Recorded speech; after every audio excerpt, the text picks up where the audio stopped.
Hey guys, what's up? In this video, I'm gonna show you how to change DPI setting in Redmi 14C device. So for this guys, first of all, we have to become a developer, and for developer, all we guys have to do just go to about phone and then click 7 times on OS version.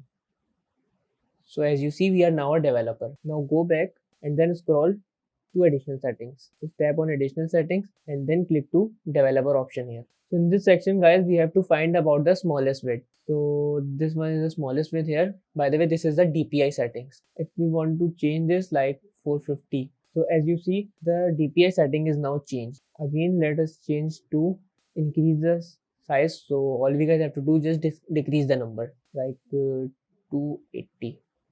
So as you see, the font of the size and the display is now increased. So that's how we can increase or change DPI settings in Redmi 14C device. So that's it about the video. If this video helped you guys, kindly like the video and follow us for more tips and tricks. See you guys in next video. Take care.